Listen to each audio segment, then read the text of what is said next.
Movie start होती है और हम बॉब नाम के एक स्नाइपर को देखते हैं जो फिलहाल अफ्रीका में मौजूद है और अपने साथी डोनी के साथ है। अब थोड़ी देर की निगरानी के बाद बॉब को एक टेररिस्ट की गाड़ी दिखाई दी और उसने बिना कुछ सोचे उसको मार डाला। अब इससे पहले कि ये लोग यहाँ से निकल पाते, टेररिस्ट के ग्रुप ने इन पर गोलियों की बारिश कर दी। अब यहाँ पर बॉब ने अपना कमाल दिखाया और इनमें से आधे मार डाले, लेकिन देखते ही देखते ये सिचुएशन हाथ से निकल गई और दुश्मनों का एक हेलीकॉप्टर इन पर बॉम्ब गिराने लगा। अब यहाँ पर बॉब ने CIA से हेल्प मांगी, लेकिन सामने से कोई भी रिस्पॉन्स नहीं मिला। अब इस गोलीबारी में एक गोली डोनी को लग गई, जिसकी वजह से वो वहीं पर मारा जाता है। अब ये देखकर बॉब गुस्से से लाल हो गया और उसने उस हेलीकॉप्टर पर कई गोलियां चलाई और उसने उस हेलीकॉप्टर को मार गिराया। अब इस हादसे के 3 साल बाद हम बॉब को देखते हैं जो अब आर्मी से रिटायर हो चुका है और अपने कुत्ते के साथ जंगल में एक आम से जिंदगी गुजार रहा है। अब एक दिन आइजैक जॉनसन नाम का एक आदमी जो कि CIA का हेड है, वो बॉब से मिलने आ गया। दरअसल आइजैक को ये खबर मिली थी कि बहुत जल्द अमेरिका के प्रेसिडेंट पर हमला होने वाला है, इसीलिए वो बॉब से मिलने आया ताकि एक एक्सपर्ट की मदद ली जाए। दरअसल बॉब का काम ये था कि वो प्रेसिडेंट को मारने के लिए अलग अलग रास्ते बनाए ताकि आइजैक और उसकी टीम पहले से ही तैयार रहें। अब पहले तो बॉब ने इस काम के लिए साफ साफ मना कर दिया, क्योंकि अब वो रिटायर हो चुका है और वो उस पुरानी जिंदगी में वापस नहीं जाना चाहता। लेकिन आइजैक ने उसको बताया कि ये कितना ज्यादा इम्पोर्टेंट है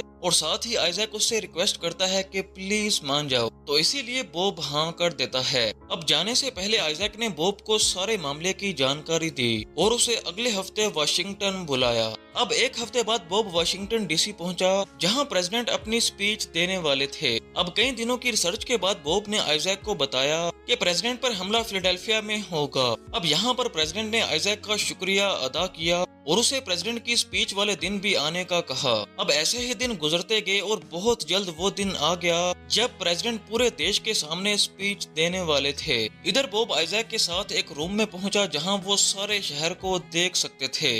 अब यहाँ बॉब की मुलाकात माइकल संडोर नाम के एक आदमी से हुई जो कि आइजैक की टीम का एक हिस्सा था और साथ ही प्रेसिडेंट की सिक्योरिटी भी उसका मेजर रोल था। अब जैसे ही प्रेसिडेंट स्पीच देने के लिए स्टेज पर आए तो बॉब ने सभी को बताया कि प्रेसिडेंट पर हमला करने का ये सबसे आसान मौका है, इसीलिए हमें जल्द से जल्द उन्हें स्टेज से नीचे उतारना चाहिए। लेकिन अभी वो अपनी बात पूरी करता, रूम में एक सिक्योरिटी गार्ड ने उस पर गोली चला दी और वहीं दूसरी तरफ एक अनजान स्नाइपर ने प्रेसिडेंट को शूट कर दिया।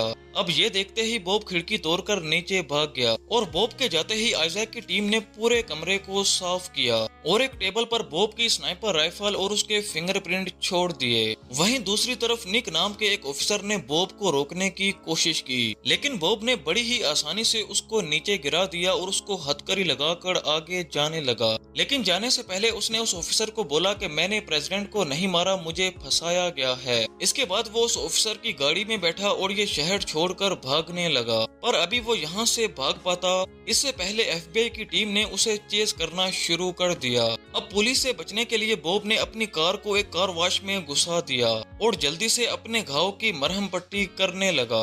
लेकिन थोड़ी देर बाद जब वो रोड पर निकला तो पुलिस ने उसको चारों तरफ से घेर लिया था। अब क्योंकि बॉब के पास कोई और रास्ता तो था नहीं, इसीलिए उसने अपनी गाड़ी को रिवर्स गियर में डाला और सीधा नदी में जा गिरा। इसके बाद FBI ने इस नदी का चप्पा चप्पा छान मारा, लेकिन उन्हें बॉब का कुछ भी पता नहीं चला क्योंकि वो तो पहले ही एक शिप के साथ लटक कर यहाँ से भाग गया था। अब थोड़ी देर बाद वो एक किनारे पर पहुंचा और एक गाड़ी चुरा कर यहाँ से भाग गया और वहीं दूसरी तरफ हर न्यूज चैनल पर बॉब की ही फोटो छपी हुई थी। हर कोई उसको प्रेसिडेंट का कातिल कह रहा था। इसके बाद हम FBI के हेडक्वार्टर को देखते हैं, जहां पर वही ऑफिसर निक होता है जिसको बॉब ने हथकड़ी लगाई थी और उसकी काफी इंसल्ट की जा रही थी कि तुमने इतने बड़े मुजरिम को आखिर कैसे जाने दिया। अब यहाँ पर निक ने अपने सीनियर को बताया कि भागते हुए बॉब ने मुझे बोला था कि उसने प्रेसिडेंट को नहीं मारा। हालांकि उसके सीनियर को उसकी बात पर जरा भी एतबार नहीं हुआ और उसने गुस्से से निक की ड्यूटी कॉल सेंटर पर लगा दी। अब रात होते ही बॉब एक सुपरमार्केट में गया और अंदर जाने से पहले उसने उस शॉप की लाइट काट दी। इसके बाद वो दुकान के अंदर गया और वहाँ मौजूद लेडी से कुछ सामान खरीदा। इसके बाद वो दुकान के टॉयलेट में गया और अपने जख्म पर मरहम पट्टी करने लगा। लेकिन इसी बीच दुकान में मौजूद लेडी को उस पर शक हो जाता है और उसने फौरन FBI को कॉल लगा दी। अब यहाँ पर उसकी कॉल निक ने उठाई और वो लेडी उसको बताती है कि बॉब थोड़ी देर पहले यहाँ पर आया था। अब इस लेडी की बात पर भरोसा करके निक ने अपने सीनियर को ये बात बताई, लेकिन उसकी पुरानी गलतियों की वजह से उसके बॉस ने उस पर यकीन ही नहीं किया। अब पूरी रात निक ने इसी केस पर काम किया और बॉब के बारे में सारी इंफॉर्मेशन इकट्ठा कर ली। अब अगली सुबह एक लेडी ऑफिस में आई जो कि निक की कोलीग थी। अब जब उसने निक को इस केस पर काम करते देखा तो उसने निक को बताया कि जिस पुलिस वाले ने बॉब को गोली मारी थी कल रात उसका भी मर्डर हो गया है। अब ये सुनने के बाद निक को पूरा यकीन हो गया कि बॉब बिल्कुल बेकसूर है और किसी ने उसको फंसाने की कोशिश की है। वहीं दूसरी तरफ हम बॉब को देखते हैं जो एक औरत से मिलने उसके घर पर आ जाता है। असल में ये औरत कोई और नहीं बल्कि धोनी की वाइफ थी। हालांकि वो आज बॉब से पहली बार मिली थी, लेकिन वो उसे पिछले कई सालों से जानती है क्योंकि धोनी के मरने के बाद बॉब ने उसको एक लेटर लिखा था और वो हर साल सारा को फूल बेचता था। अब सारा ने भी टीवी पर बॉब के बारे में सुना था, इसीलिए उसने बॉब की मदद करने से साफ साफ मना कर दिया। लेकिन अब बॉब उसको बार बार कहता है कि मैं बेकसूर हूँ, तो इसीलिए वो उसको अंदर आने देती है। बॉब के अंदर आने के बाद सारा उसको बताती है कि प्रेसिडेंट तो बिल्कुल ठीक हैं, गोली तो उनके पीछे खड़े एक पॉलिटिशियन को लगी थी। अब दूसरी तरफ हम निक को देखते हैं जो क्राइम सीन के आसपास सभी बिल्डिंग्स को देख रहा था और इसी बीच वो एक बिल्डिंग में पहुंचा जहां उसे स्नाइपर गन के निशान मिले और ये बिल्डिंग क्राइम सीन से सिर्फ 500 मीटर दूर थी। अब ये देखकर निक को थोड़ा सा अजीब लगा क्योंकि उसने बॉब की फाइल में पढ़ा था कि बॉब एक बहुत ही ज्यादा प्रोफेशनल स्नाइपर है और वो मीलों दूर से भी अपने टारगेट को मार गिराता है, तो सिर्फ 500 मीटर की दूरी पर उसका निशाना आखिर कैसे गलत हो सकता है और उसने प्रेसिडेंट की बजाय उस दूसरे पॉलिटिशियन को क्यों मार दिया।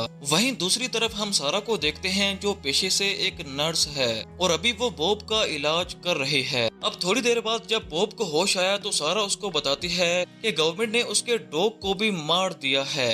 अब ये सुनकर बॉब को काफी ज्यादा दुख हुआ और वो कसम खाता है कि वो अपने नाम पर लगे इस दाग को मिटा कर रहेगा और इस काम में सिर्फ निक ही उसकी हेल्प कर सकता है। अब यहाँ पर बॉब ने एक प्लान बनाया और उस प्लान के मुताबिक सारा निक से मिलने एक कैफे में आती है। यहाँ सारा ने उसे पूरी बात बताई और उसे आइजैक की गाड़ी का नंबर भी दिया ताकि निक इसके बारे में थोड़ी सी छानबीन इकट्ठा करे। अब निक ने भी ठीक ऐसा ही किया और उस गाड़ी के नंबर को ट्रैक करने लगा। इधर आइजैक को भी ये बात पता चल जाती है कि FBI का एक ऑफिसर उसकी गाड़ी का नंबर ट्रैक कर रहा है और ये वही ऑफिसर है जिसकी गाड़ी में बॉब फरार हुआ था। अब इससे पहले कि निक इस बात की जड़ तक जाता, आइजैक के गुंडों ने उसको किडनैप कर लिया और उसे बहुत ही बुरी तरह से मारा। दरअसल वो ये जानना चाहते थे कि आखिर निक को कितनी ज्यादा सच्चाई पता है, लेकिन अब काफी ज्यादा मारने के बाद भी निक उनको कुछ नहीं बताता, तो इसीलिए वो निक को मारने का फैसला करते हैं। लेकिन इससे पहले कि ये निक को मार पाते तभी बॉब ने अपनी स्नाइपर गन का यूज किया और आइजैक के सारे बंदों को मार दिया।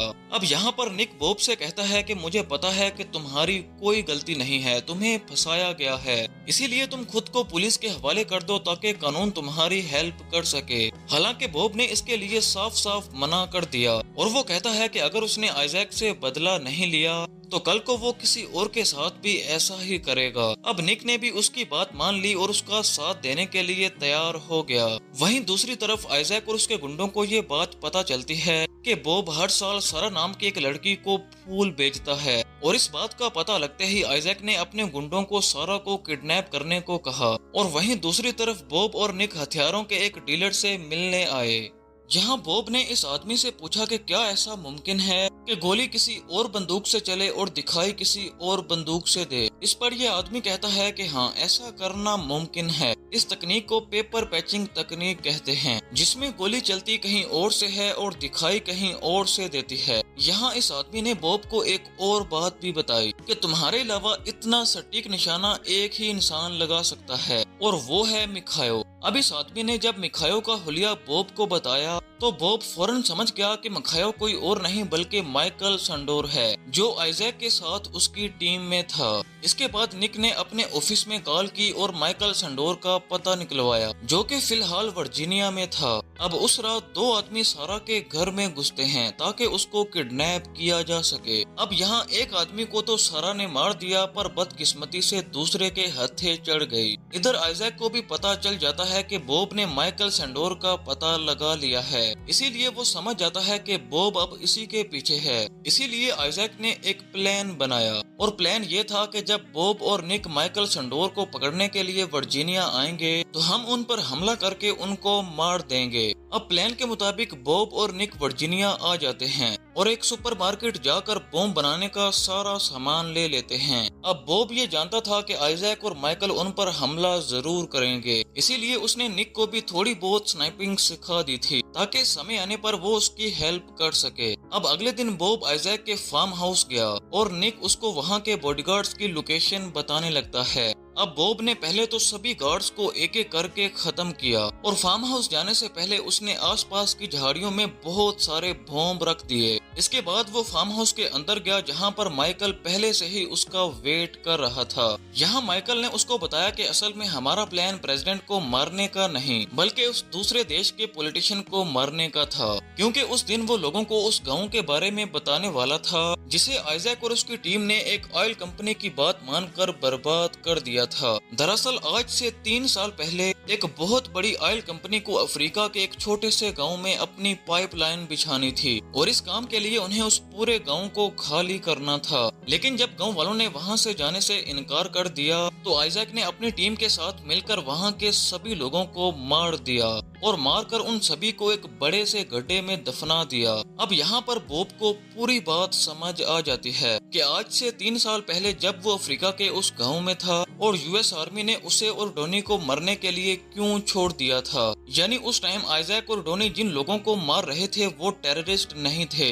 बल्कि वो उस गांव के लोग थे जो अपने गांव की हिफाजत कर रहे थे। और अब बॉब को समझ आ जाती है कि इसमें सिर्फ आइजैक ही शामिल नहीं था बल्कि और भी बहुत बड़े बड़े पॉलिटिशियन शामिल थे। अब ये पूरी बात बताने के बाद माइकल ने खुदकुशी कर ली और ठीक उसी टाइम आइजैक की टीम ने उस पूरे फार्म हाउस को घेर लिया। अब दूर बैठे निक ने बाहर जितने भी बॉम्ब थे उन सभी को एक्टिवेट कर दिया और अंदर से बॉब ने आइजैक के लोगों को एक एक करके मारना शुरू किया। अब इन सभी को मारने के बाद बॉब वहां से बाहर निकला और ठीक उसी वक्त एक हेलीकॉप्टर ने उसे चेज करना शुरू कर दिया।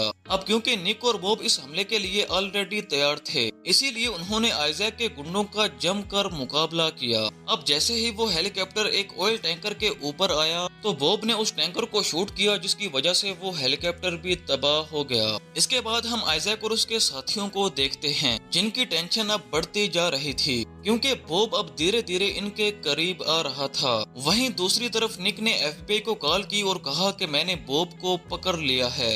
दरअसल निक ने ऐसा इसलिए किया ताकि आइजैक तक ये बात पहुंच जाए और वो उससे कांटेक्ट कर ले। अब निक का ये प्लान कामयाब होता है और अगले कुछ ही मिनटों में आइजैक की कॉल निक को आ जाती है। अब यहाँ पर बॉब ने आइजैक से बात की और उसे एक ऑफर दी कि अगर उसने सारा कुछ छोड़ दिया तो वो माइकल सैंडोर की उस रिकॉर्डिंग को डिलीट कर देगा, जिसमें उसने बताया है कि कैसे उसने और आइजैक की टीम ने एक ऑयल कंपनी की मदद से एक पूरे के पूरे गांव को ही जला दिया। अब आइजैक के पास कोई और चारा नहीं था, इसीलिए वो इस डील के लिए राजी हो जाता है और इन दोनों ने अगले दिन एक बर्फीले पहाड़ पर मिलने का फैसला किया। अब अगले दिन आइजैक सारा को लेकर उस जगह पर पहुंच जाता है। तभी सामने से एक छुपा हुआ आदमी इनकी तरफ आने लगता है, लेकिन आइजैक के छुपे हुए स्नाइपर ने इसको गोली मार दी। अब यहाँ पर आइजैक को लगता है कि उसने बॉब को मार दिया है, पर ये तो बॉब की चाल थी और ये आदमी कोई और नहीं बल्कि निक था, जिसने अपनी जैकेट के अंदर एक बुलेट प्रूफ मेटल लगा रखा था। अब जब आइजैक के स्नाइपर ने निक के ऊपर गोली चलाई तो बॉब को आइजैक के स्नाइपर की लोकेशन का पता चल जाता है और यहाँ बॉब ने एक हेडशॉट मारकर उस स्नाइपर का काम ही तमाम कर दिया। इसके साथ ही उसने एक गोली उस आदमी को मारी जिसने सारा का हाथ पकड़ रखा था। इधर हम एफबीआई के चीफ को देखते हैं जिसे निक का एक लेटर मिला था और इस लेटर के जरिए निक ने उन्हें इस मिशन की सारी जानकारी दे दी थी। अब इस लेटर को पढ़ते ही एफबीआई की टीम भी उस पहाड़ पर आ जाती है ताकि वो आइजैक और बॉब को गिरफ्तार कर सकें। इधर उस स्नाइपर को मारने के बाद बॉब पहाड़ी से नीचे आ जाता है और निक ने आइजैक के सभी आदमियों से हथियार ले लिए, पर यहाँ सारा ने बंदूक लेकर उस आदमी को मार दिया जिसने उसे किडनैप किया था, क्योंकि उस आदमी ने सारा को बहुत ज्यादा टॉर्चर किया था। अब यहाँ बॉब ने उसको शांत किया और आइजैक से बात करने लगा। यहाँ पर आइजैक की टीम उसको बोलती है कि तुम उस रिकॉर्डिंग के जरिए हमारा कुछ भी नहीं बिगाड़ सकते, क्योंकि बहुत बड़े बड़े पॉलिटिशियन भी हमारे साथ शामिल थे। अब तक बॉब भी ये बात अच्छी तरह से समझ गया था कि अगर उसने इस रिकॉर्डिंग को पब्लिश किया तो वो मारा जाएगा, और इसीलिए उसने इस रिकॉर्डिंग को इनके सामने ही जला दिया। तभी यहाँ पर एफबीआई की टीम आ जाती है और बॉब के साथ साथ आइजैक की सारी टीम को भी गिरफ्तार कर लेती है। अब थोड़े दिनों बाद बॉब को कोर्ट के सामने पेश किया गया और इस कोर्ट में आइजैक और उसके साथी भी मौजूद थे। अब यहाँ बॉब ने क्राइम सीन पर मिली अपनी राइफल मंगवाई ताकि वो अपनी बेगुनाही साबित कर सके। यहाँ बॉब ने जज को बताया कि जिस दिन मैं घर से निकला था उसी दिन मैंने अपनी गन की फायरिंग पिन को निकाल दिया था, और बिना फायरिंग पिन के इस बंदूक से गोली चला पाना नामुमकिन है। अब इस बात को साबित करने के लिए उसने निक पर गोली भी चलाई, लेकिन फायरिंग पिन ना होने की वजह से वो गोली चलती ही नहीं, और इससे ये साबित हो गया कि बॉब बिल्कुल बेकसूर है। अब उस कोर्ट ने बॉब को तो बेकसूर बता दिया, लेकिन उन्होंने आइजैक पर कोई भी एक्शन नहीं लिया, क्योंकि उसके खिलाफ उस आखिरी सबूत को भी बॉब ने जला दिया था। अब उस रात आइजैक अपने दोस्त के साथ अपनी इस जीत को सेलिब्रेट कर रहा था, पर तभी वहाँ पर बॉब आ जाता है और आइजैक के आदमियों को मारने लगता है, और जैसे ही आइजैक खड़ा हुआ तो उसने उसको भी गोली मारकर उसकी जान ले ली। अब घर से निकलते वक्त उसने गैस पाइपलाइन में एक धमाका कर दिया ताकि उसके खिलाफ कोई भी प्रूफ न बच सके। आखिरकार बॉब ने अपना बदला पूरा किया और साथ ही उस गांव के सभी लोगों का भी बदला ले लिया।